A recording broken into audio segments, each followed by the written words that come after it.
So these are we've always had these pets, ferrets, since we've been married. And our friends called them our Weasel Boys. So when we opened the brewery, we were trying to come up with a name that wasn't super serious and that would be something people would know us from.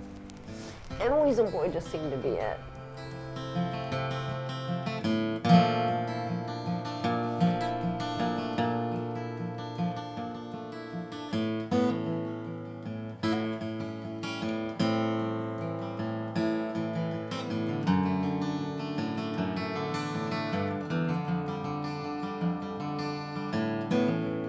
I think it was probably, we just wanted to get out of corporate America and do our own thing and kind of just find something to head us into retirement, I guess. We'd both been in our jobs for bigger corporations for a long time, and I think we just were ready to do something else. And we were involved in beer and home brewing, so Lori kind of kept bringing up the issue we should look into starting a brewery, and I was hesitant at first. I didn't want a really great hobby to become a job that I didn't want to do, but eventually it seemed like the right move, so that's kind of what the impetus of the whole idea was. We knew we wanted to focus on beer, we knew we wanted to focus on people, and we wanted to focus on music. That's, I mean, nobody expected it, obviously. We had many events planned, we had music scheduled through the summer, and, of course, I don't even know how to say that. Basically, we went from being owners and, I guess, managers or supervisors and doing, stepping in where we were needed to basically run the whole place by ourselves. We had to do all the brewing. When we were open takeout, we had to do the bar, the kitchen. And it was hard, all our employees were basically left hanging. Because with the exception of maybe 2 or 3 of them, they had no other source of income. And of course, I think all of them, their other job also was forced to close. So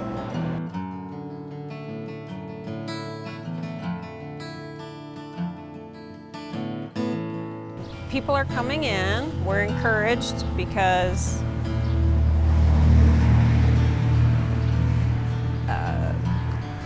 our business is starting to come back.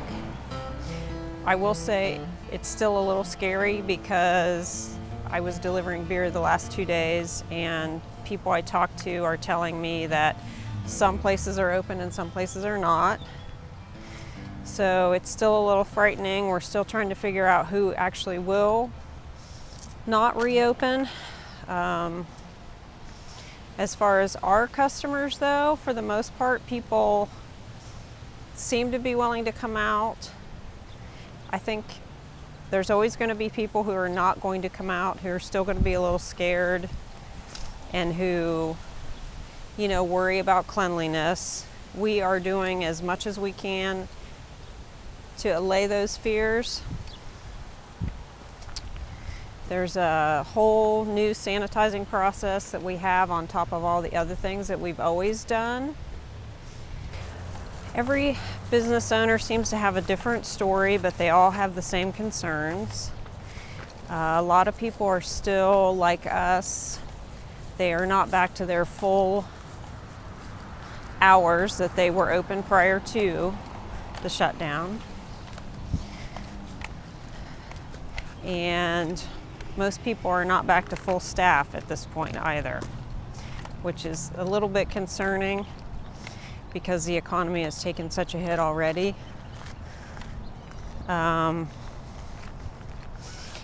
our business is picking up enough that we might be able to add an extra hour on the weekends, which would be wonderful.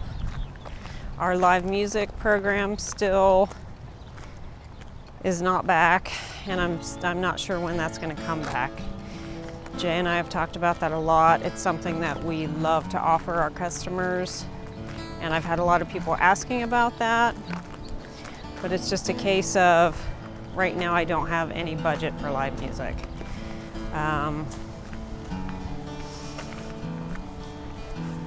So that's definitely an issue that we're still trying to resolve.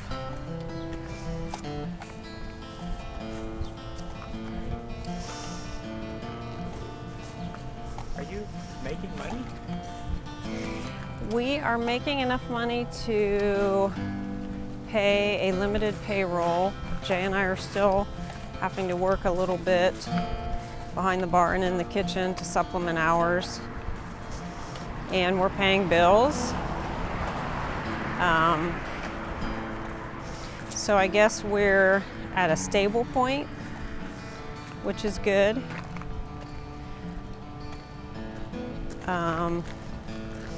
Obviously, we'd like to see our business pick up a little bit.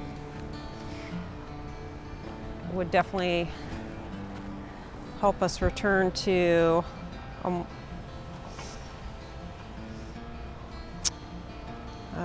what am I trying to say? It would help us, bring more of our employees back and give them more hours, which is a goal. How do you feel personally in terms of finances? That's a difficult question. And you don't have to answer it. It's a difficult question because I'm still obviously not taking salary like I was before the shutdown, and we won't for a while. So I'll go ahead. we are personally okay financially, but then we're not going to be able to go, the whole summer like we are now. It's probably not open. We looked into one option that was billed as a 100% forgivable grant or a non-repayable loan, however they stated it, I can't remember.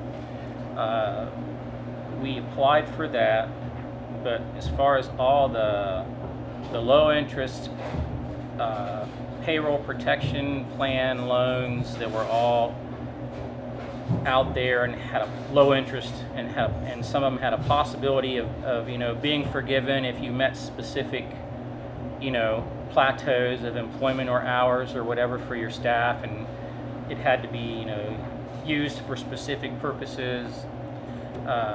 We didn't want anything to do with those. We don't run, we definitely don't have deep pockets, but we also don't run close enough to the edge that we felt that we had to go out and go deeper in debt when the return to business and the cash flow, we had no idea what it was going to be.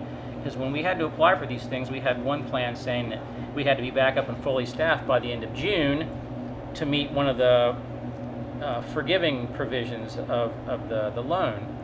Well, we're in middle of May and they're not even telling us we can open yet. So, and then how's the business going to be when we do open? And when is that going to start to come due as far as payments? How are we going to pay it back?